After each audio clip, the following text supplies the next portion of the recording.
Welcome to Your Infinite Health. Are you getting older? Are you feeling it? How would you like to do that in reverse? We're your host, Dr. Tripp and LeNae. We've run an integrative medicine practice for 13 years. Together, we have 60 years of combined experience helping clients. We've helped tens of thousands achieve success in health and live longer, happier lives. In this show, we'll cover peer-reviewed and evidence-based integrative approaches to creating the health you've always wanted. We also share professional experience we see in the field every day. So if you're ready to feel, look, and live your best life, you're in the right place. Welcome to Your Infinite Health podcast. Hey guys, LeNae here. Tripp is actually doing what he does best, and that's working with a patient and helping him regenerate his knee, which has landed him in almost unable to get out of a chair. So while he's doing that, I'm coming to you today and I've got a great guest that I'm going to be bringing on shortly. But you may or may not know that several years ago, I did a leadership development program through Duke University Integrative Medicine Center. I want to say it was about 5 or so years ago. I'm not really sure. I'm really bad with time. But that program was led by Dr. Adam Perlman. It was a great 12-month program. I had a small cohort of other progressive leaders in integrative medicine, one of which was Dr. Chiti Parikh. And I'm so excited to have her on because, one, she's awesome and amazing. Two, she just came out with a great book called Intentional Health. Her book includes a 28-day health reset plan, and its focus is on how to detoxify, nourish, and rejuvenate your body back into balance. So I'm so stoked to have her on, and just a little bit about her. She's a trailblazer in the world of integrative health and well-being. She's the executive director at New York Presbyterian Hospital in collaboration with Weill Cornell Medicine. She combines cutting-edge Western medicine with the ancient wisdom of Eastern traditions. With a passion for yoga and meditation that started in her early years growing up in India, she embarked on a solo spiritual journey through Southeast Asia, deepening her knowledge of Eastern medicine. She's a valedictorian graduate from the New Jersey Institute of Technology. Her thirst for knowledge led her to become an Alpha Omega Alpha Scholar at Robert Woods Johnson Medical School, completing her internal medicine residency at New York Presbyterian Weill Cornell Medical Center. She is board certified in internal medicine and integrative medicine with additional training in functional medicine, medical acupuncture, and Ayurveda. Her approach to patient care goes beyond the physical. She takes into account the psychological, spiritual, and social well-being of her patients, providing a truly holistic experience. Her expertise in integrative medicine has led her to co-found Integrative Health and Wellbeing, a leading center at the New York Presbyterian Weill Cornell Medicine Center. All right. Chitty, thank you so much for coming on the Your Infinite Health podcast. My pleasure. It's so good to see you today. Good to see you. I think we were in Duke Integrative Medicine Leadership Development Program. It's like a mouthful, and I'm sure I get the words in the wrong order. What year was that? Do you remember? It might have been like 2018 or so. Yeah. Yeah, I feel like, 2017, 2018. I think we were right up there in one of the first cohorts to come out of that program with Dr. Adam Perlman. Yeah. It was great. Met a lot of great people. So glad we got to connect with our, like-minded tribe. So it was really, it's at least at that point, it felt sort of like, oh, wow, there are people like me out there. I know it was a great program. And I think they still kind of do something similar, but I think it's kind of evolved a little bit as well. But it is always nice to, find people that don't think you're weird. So speaking of, okay, so since that time, what were you doing? You weren't in the same, like you've done some things since then. So can you kind of maybe let's back up a little bit and tell the listener how you even got into medicine and then being the doctor woman that you are today? Yeah, absolutely. So I grew up in India, and at that time, a lot of my family members were doctors, and I moved here when I was about 13 to United States, and I always said I never want to be a doctor. Surrounded by doctors, it's like, no, that's not my thing. So I went to school, I thought I was going to do finance or tech or something, anything but medicine. But everything changed, while I was in college. I went to India, and at that time, there was a really bad natural disaster. And I saw how my family of doctors really got out there and served people when they needed it the most. So it completely changed my perspective on like, it made everything else sort of not match up to what medicine was able to do. So I felt like, okay, fine, like that's my calling, that's what I want to do.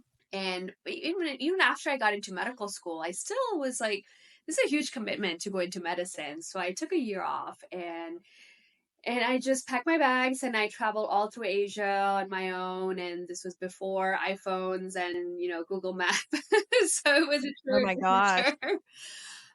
And I got to travel to far corners and really and immerse myself in the culture and experience sort of ancient wisdom and Eastern medicine firsthand, from silent meditation retreats to spending time with monks and yogis, to see what's actually possible. What is his body really capable of? Right, completely opened my eyes. So when I came back, went into medical school, I had this knowledge that medicine, health, life is so much more than what's in the textbooks, right?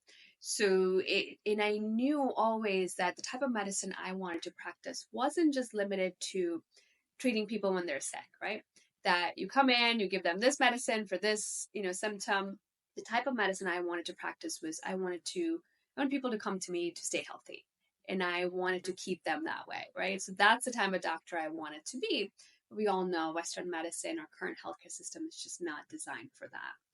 And that's the reason why I went out and added more training to learn things like functional medicine. I learned Ayurveda, which is traditional Indian medicine. I learned acupuncture to really broaden my toolbox. And that's how I'm able to combine 5,000 years of science, really best of Eastern and Western, together when I see my patients. And that prompted me to co-found this program called Integrative Health and Wellbeing at Weill Cornell and New York Presbyterian Hospital.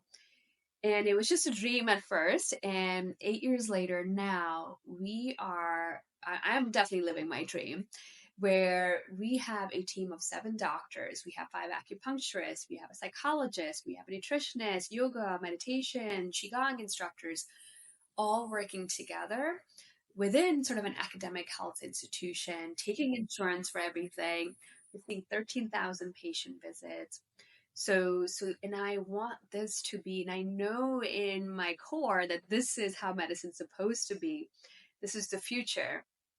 So my life's work has to really been, how do I spread this message that this 5,000 years of science is what medicine should be, and this is how we can make it work. Here's an example, right, with this program. And that's what inspired me to really write the book, because unfortunately nowadays in the health and wellness space, as you know, there's a lot of noise, right? There's a lot of TV doctors and influencers, and I don't feel like there's enough experts with real experience with science really out there telling people what works and what doesn't work. So this book is just my way of saying, hey, this is the science. There's no commercial bias here. This is what we do day in and day out. This is what really matters. So I'm hoping that people have more options where they get real information that's scientific, and that can really help them transform their health in a way that's not just a temporary fix, but it's really a lifelong commitment. So that's how I got here. That's awesome. Well, and I like the name of your book is Intentional Health. And is that also the name of your practice, your website, Intentional Health? Yeah, so the program is called Integrative Health and Wellbeing, but my website is intentionalhealth.io. And I hope that Intentional Health becomes that brand, that voice that elevates all of these scientific experts, people like you and me who are doing this day in, day out, and know what the power of medicine really is and how it should be practiced holistically, and get that message out. So that's what the book is for. That's what the whole platform is for. It's not just for me, it's for everyone doing this work together.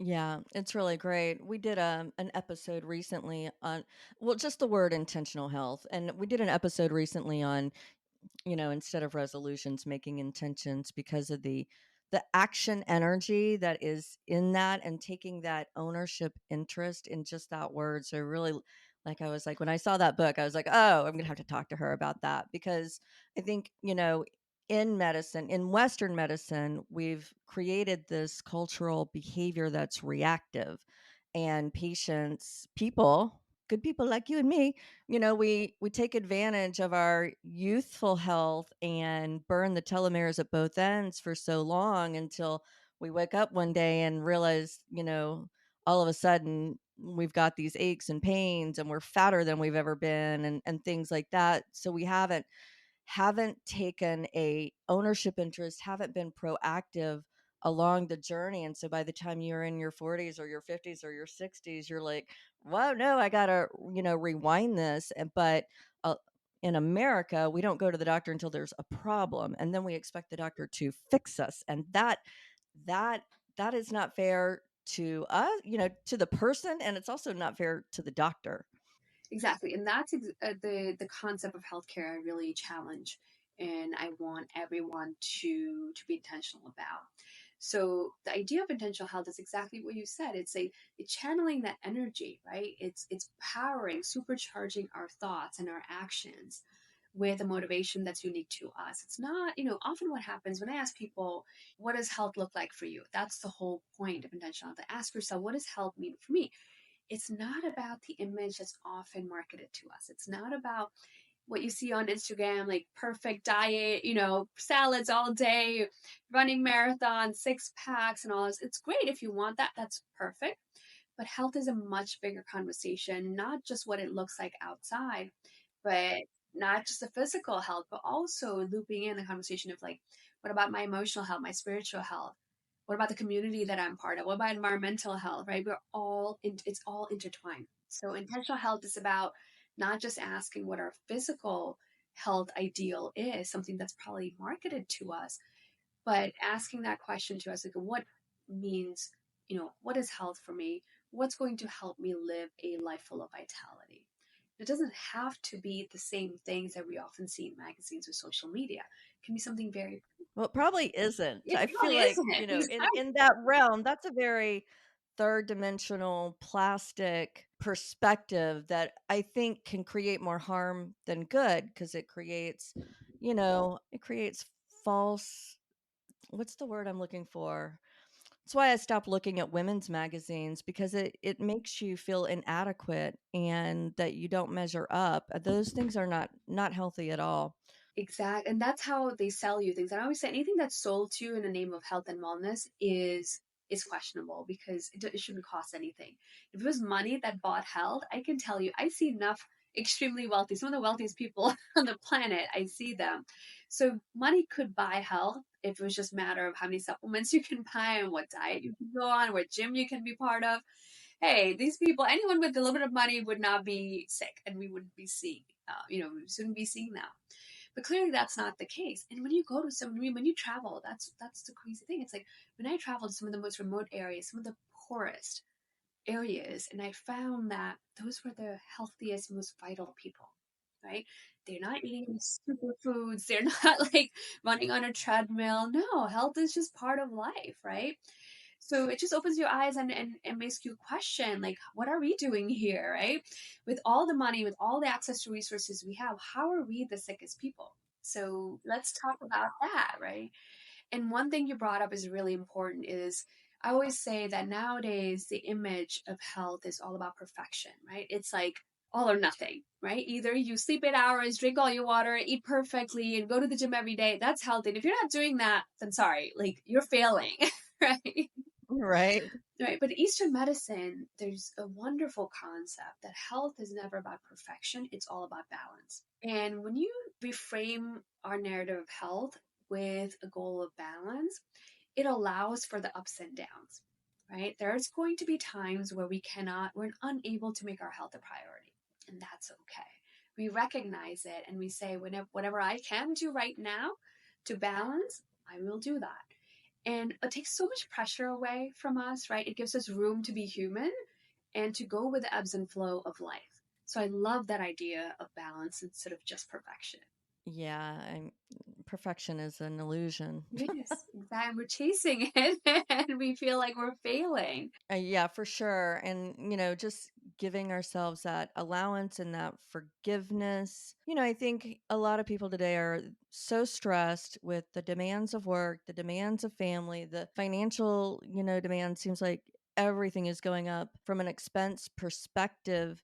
The last thing you need to do is compound the stress with guilt. Yeah, and that's why being intentional is all about asking, what's the intention behind things we are doing, right? Is it, if am I eating this food because I want to lose 5 pounds, or am I binging on this box of cookies because, I'm stressed and, I'm not feeling well emotionally? Like, so intentional health is about taking a deeper look at why we're doing this and getting back in the driver's seat and saying, no, wait, I don't want this to happen. I want this to happen. So it's more about, like you said, the difference between intention and resolution is that it's like, who's in the driver's seat? Are we making resolutions to please what other people's ideal is of what my life should be? Or versus intention is what my ideal is, what I want for myself. And only I know what's best for me, right? No one else does. So that's the shift in our framework. Nice. So when somebody comes to see you in your practice, what does that look like? Like what kind of people come to see you and how do you approach that? So we actually see people from all walks of life, all ages, all demographics. So there's no sort of typical person. But I can tell you, we often see people who've gone to, multiple doctors, definitely their primary care doctor, and they've spent 10 minutes with them and they say, hey, I did all the blood work. Doctor says nothing's wrong with you. Everything's fine. You're okay. Come back in a year. But they say, wait, but why am I so tired all the time? Right? My sleep's not good. I'm trying to eat healthy, but I feel like no matter what I do, I'm still like not able to lose that weight. My hormones seem to be up and down, my mood. So these things, the primary doctor and any doctor, unfortunately, have 5 minutes. So they're like, okay, you're anxious, here's a pill. Oh, you have this, okay, do this. But when you mention some of these symptoms where we don't have an FDA approved pill for, everyone's like, well, you're just getting older, or maybe just depressed. If I had a penny for every time. And here's a pill for that. I have a pill for that. So let me just narrow it down to things I can give you a pill for. Or unfortunately, a lot of my patients hear this, well, as a woman, they just come and women are more emotional. And it's just like, oh God, right? What, what world do we live in? I got your emotions right here. So, and this is what unfortunately a lot of patients I see have heard, right? And they're trying their best. They go online, they try to Google their symptoms, and then they go down this rabbit hole, like influencers and social media, like all these things where they're not really getting real health information. So when they come to me, my first question to them is always, what is your goal? What is your health intention? It's not about like, oh, I never want to get cancer. I want to lose weight. I want to fix my blood pressure. Or this, it's no. Let's just go deeper. Like, what does health really mean for you? So that's how we start every single, new patient encounter. Because I need to know what's important to you. It's not just about me saying, oh, I fixed this blood test or fixed this number. That's not what this is about. We're partners. So I need to understand where you're coming from. I need to get to know you better. That's why we spend an hour with every patient when we first meet them. We need that time. And then we go into history from the day you're born, to what was your childhood like? Did you get sick a lot? Did you get a lot of antibiotics? What was family life like? What kind of environment did you grow up in? To the current health, I ask about diet. It's not just about what you're eating. I focus on what time are you eating your meals. We'll get more into that later. Then I also ask them, okay, are you cooking? Are you shopping? Are you eating out? How long do you take to eat your meals? What about your bowel movements? What do they look like? What about your sleep? Do you dream a lot? Do you not? So it's like we're not just like checking off a box. I'm really trying to understand what is your mind, body, spirit doing right now and what's been going on this whole time. So it's so much more than just asking, what's your family history? Did you get any surgeries? What meds are you on? What allergies do you have? It's so much more than that. And honestly, when I started doing integrative medicine, I didn't realize that like more than half of the times when I see people, they often cry. Trip's really good at making people Right. cry. So I was like, wait, like Like, am I scary? Like, am I like terrifying people? What's going Well, it's on? probably more of this relief of finally being heard. I think so many people just want to be heard by their healthcare provider. So when you actually take that time and you spend that time in there and become invested in what they've been going through so that you can guide them to what they would love to experience, I can see how that would be, emotional. Yeah, and I feel so humbled and privileged that I have that opportunity to have access to someone's life that way. They're trusting me with that. And that's such a privilege, it really is. And I take it very seriously. Like, it's a partnership, right? And that's the whole idea behind intentional health, that we have to take matters in our hand. It's not just about what everyone else is telling us we should be doing. And then my job is to be a guide for them and say, this is your health goal. I can help you figure out how we're going to get there. So that's what I'm doing essentially in the book, is sort of walking the reader through that journey. Even though I can't see them in person, I'm sort of mimicking the same flow. It's like, we're setting in the first chapter, we're setting an intention. And then I share 7 ancient secrets that are sort of building blocks that are fundamental to our health and applies to everybody. These are sort of like universal laws of health. We can't bypass them, right? So people always jump to, oh, what diet, what exercise? And it's like, oh, no, we'll get there. Let's go step by step. So in the book, I share 7 ancient secrets because, the first chapter in the 7 ancient secrets is all about our circadian rhythm. In Eastern medicine, that's the first step, is establishing a routine and synchronizing our routine when we're eating, when we're sleeping, when we're working, all of that. The more we align with our circadian rhythm, the better off we are, right? So it's often not that, oh, this diet's not working for me, exercise. It might not be the food you're eating or when exercise, the type of workout you're doing. It might be the timing that's not aligning with you. And it's fascinating because 3 years ago, 3 scientists got a Nobel Prize in medicine for this whole new field called chronobiology. Chrono is time, biology is just, how our body is responding to the changing time. Not just the 24 hours in a day, but also seasons. And this is something Ayurveda and Chinese medicine has said for thousands of years, is that routine, routine, routine. And as the seasons are changing, our entire body is changing. So we need to adjust our lifestyle, our diet, depending on time of the day, time of the night, time of the year. And it's just amazing to say, just now, 3 years ago, we were like, oh, wait a minute. There's science backing all of this up. So that's why I always tell people, I don't care about your weight. I don't care about your diet. I don't care about whether you go to the gym. I would much rather focus on the timing of these things. And they're much better markers of our overall health. And weight is sort of the last one. I honestly don't think that's an appropriate marker of anyone's health, because I see plenty of patients who are actually skinny fat. So if I'm looking at their metabolism, they got microbiome, I have to look at things like their body fat and their, inflammation markers. And those are a much better indicator of someone's health, not just what's on the weighing scale, right? So it's really shifting and relearning, because we're told opposite. Health equals diet and going to the gym, right? And I'm telling you, and being a certain way. That's what we're told, right? And I'm saying I don't care about those 3 things. So it's like, then I explain in the book why I don't care, and neither should you. The science, the ancient wisdom behind it.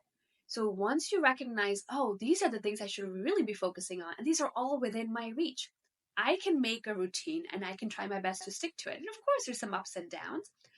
But instead of focusing on eating a perfect diet or trying to find time to go to the gym, oh, the first thing I need to do is actually figure out 3 meals a day, when I'm going to eat them, when am I going to bed, when am I waking up, and try to control that first. We can all do that, right? That's the first thing I work with. Any new patient I see, the first. Unless you have small children, I'm Yes, guessing. which I do. I have a 18-month-old, so I know. So you control what you can. That's what I mean. This is the time. These are the couple of years when I'm going to have a no sleep, and I've accepted that. And I've accepted that.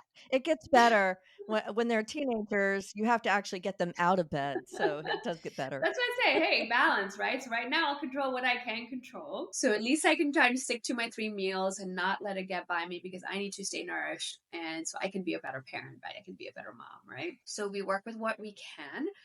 But it's like so much easier for me to say, oh, this I can do, this I can focus on my energy on. It's much easier to get done than me trying to cook myself a perfect meal every single day, 3 times a day, right? So every chapter, I give you very practical, simple tips that you can do to optimize your circadian rhythm, to your gut health, to your hormones, your metabolism, your mind body connection.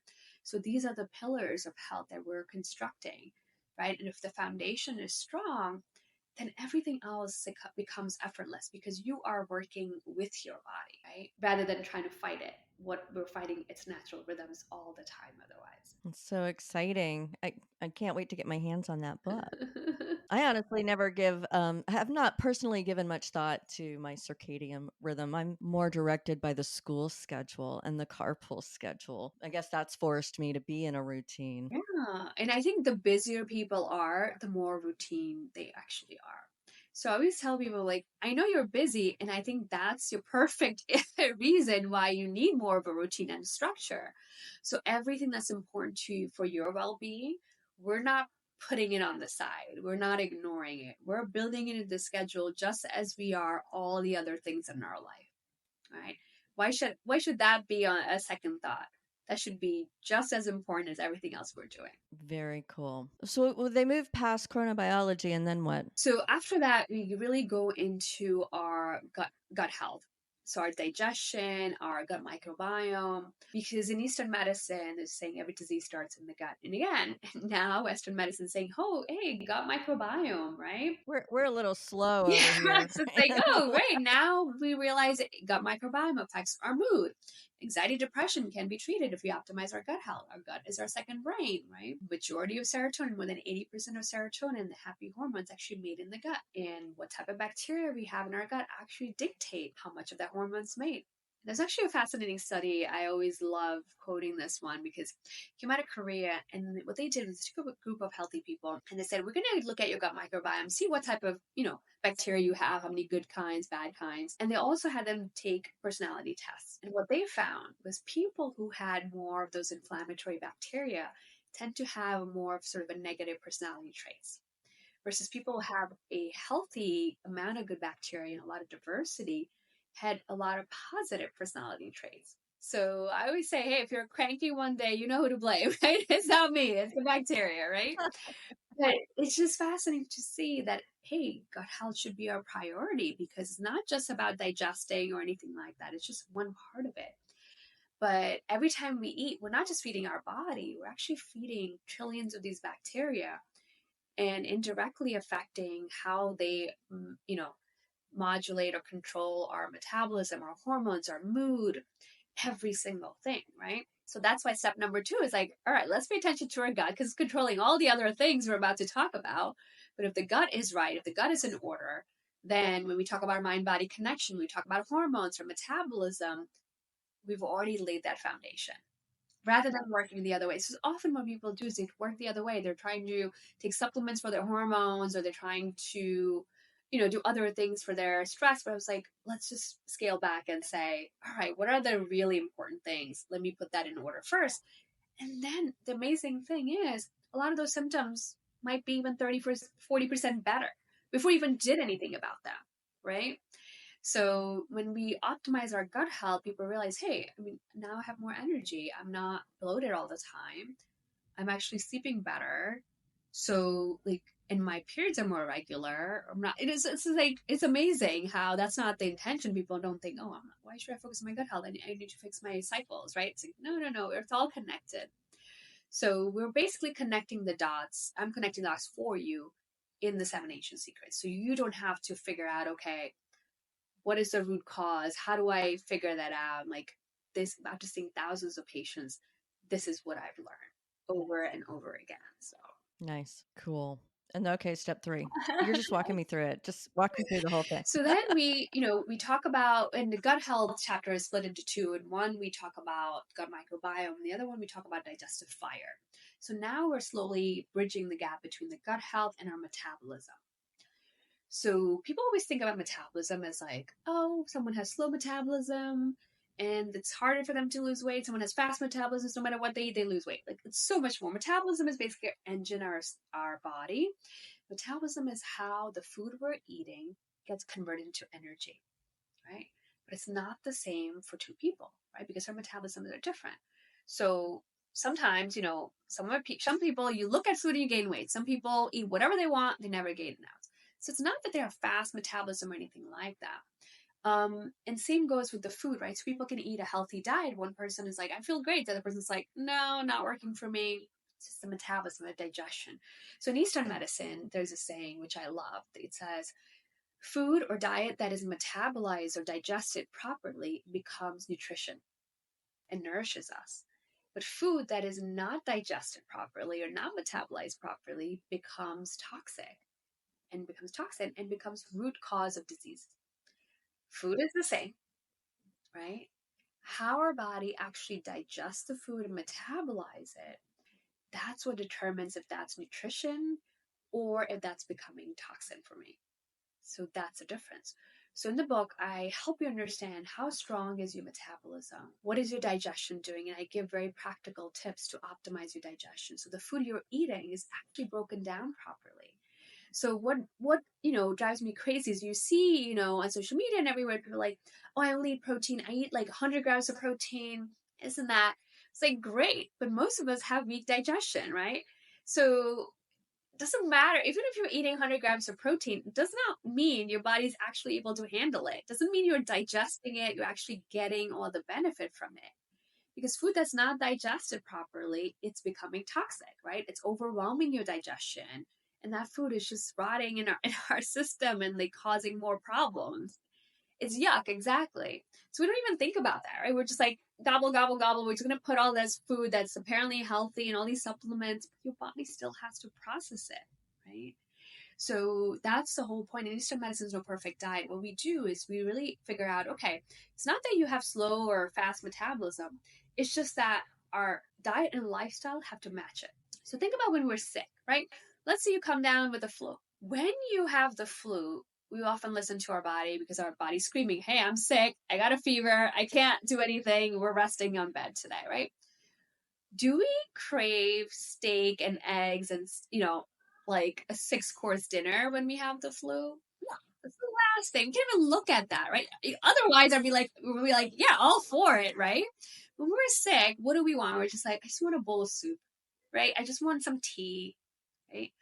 So think about it that way. Our body's extremely intelligent. So when our metabolism or digestion is weak, we have to simplify our diet to match what we can actually digest. So it's not about eating 100 grams of protein or a bag full of nuts. If you can't digest it, it's useless, right? So why don't we simplify it and eat protein that is easy to digest or an amount that's easier to digest, right? So that's the beauty of it. In the book, I discuss how to identify where you are and match your diet and lifestyle. It's not that everyone needs to have fast metabolism or it's bad to have slow metabolism. Genetically, we're all different, and that's okay. We just have to identify and match it. So that's the beauty of it. It's very customized to what your body needs. It's not about this diet or that diet. It's all that about what works for you. Yeah, I think that's very important, taking that bio individualized approach, and really honoring, your needs, and not being so inundated by what everybody else is doing, for sure. But that, I think that might take a little practice for some people. Like, some of our patients are really, like, they are very attuned. I mean, to the ninth degree, oh, this is off, and this is off, and I think this is off. And some people like me, like, are not that into, not that bodily intuitive. But I think definitely when it comes to medicine, people do need to look for a healthcare partner, that treats them as the individual that they are. Exactly. And like you mentioned, the healing is not just in the treatment or the diet or the pills. The healing begins with that partnership and feeling heard. That in itself is so therapeutic. So, that's what I want people to think about, broaden their definition of health and healing, and go past the things that we're seeing outwardly or things we can touch, right? and really spend some time learning our own body, because you're absolutely right. We're not taught how to listen to our body. We're not taught to pick up these subtle No, we're signals. not. In fact, we're taught to suppress it. We're told to ignore it, right? And we think we're smarter. That's why all these people nowadays like, we're gonna biohack. So you're saying you're smarter than all the DNA, all the knowledge that's in our body, that you are smarter. The reason why we've survived million years of evolution is because our body figured out what it takes to survive. And that knowledge is etched into our DNA. Now we're saying that here I am on this earth for 40 years, I'm smarter than what my body has learned over years, right? So it just makes me laugh sometimes that we're perpetuating this culture of like, we can make the body do what we want. We can make it fit what I think I want to do, versus actually respecting and understanding what our body's doing. Our body is our best ally. It's doing everything to keep us healthy, keep us feeling good. We're just getting in the way. That's how I think about it. Interesting. Yeah. Honoring the body for sure. Big deal. I mean, Twinkies are not honoring in case anybody's wondering, Twinkies are not honoring the body. Exactly. It's like Whether you can digest it or not, stay away from those things. that's the crazy part. It's like we get so fixated on little things without having the bigger conversation or understanding. And honestly, even if you want to have a Twinkie one day, not a problem. If that's the day, if the day calls for a Twinkie, have it. But know that you're respecting your body. You're saying, you know what? This is what I need to feel better right now, but I know I can bring it back to balance the next day. So talking about practicality, people always ask me, like, what do you do? Do you have, people always ask me, like, do you have a perfect diet? And so I'm like, absolutely not. I eat whatever I want. And I give the example that, my husband and I are big foodies. So every year we go on a food, on a food like pilgrimage. So let's say if right, like if I'm in Italy, like I'm eating the pasta. Are you crazy? Like if I'm there, I'm eating everything. If I'm, in Switzerland, I'm eating the cheese. I don't care. If I'm in Mexico, I'm eating the tacos. I'm in India, I'm eating all the street food. And it's okay. If I'm getting sick afterwards, I don't care. I want to enjoy the food. So what I do when I come back is I do part like the 28-day reset that's in the book. Like I will recognize that, hey, I'm my body's working harder, digesting all the cheese, the pasta, the street food, everything I'm eating. So I'm going to give it a break. So when I come back for 2 weeks, I'm going to eat a simple diet. I'm going to eat less so my body can recover. So that's balance. That's what real life balance looks like, right? It's not about every day I have to do this. It's like, okay, this month, not my month. My son is teething, he's getting sick a lot. This month is gonna, like, I'm not gonna have time to do anything else. I just have to focus on him. That's fine. But when he is better, this is what I'm gonna focus on. So having that plan, having that freedom, having the tools to identify when our body's out of balance and bring it back. I mean, if that's not the key to living a healthy life, I don't know what is, right? It's again, the power then ends up back in our hands. Right. Exactly. I love it. What is one thing that you would like the listener to know? I will say it again, health is not about perfection. It is all about balance. So I encourage you to ask yourself the question, what does health really look like for you? Make that choice intentionally and embrace the idea of balance. And we don't have to chase perfection because no one can be, and we don't have to.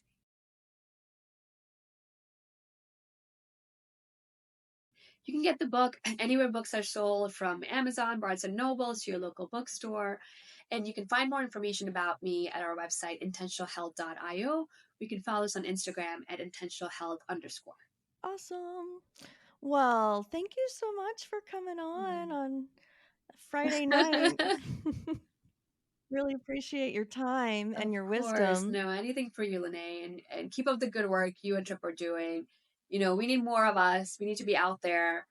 We need to get the message out that life and health are so much more than most people are given right now. So yeah, well, thank you.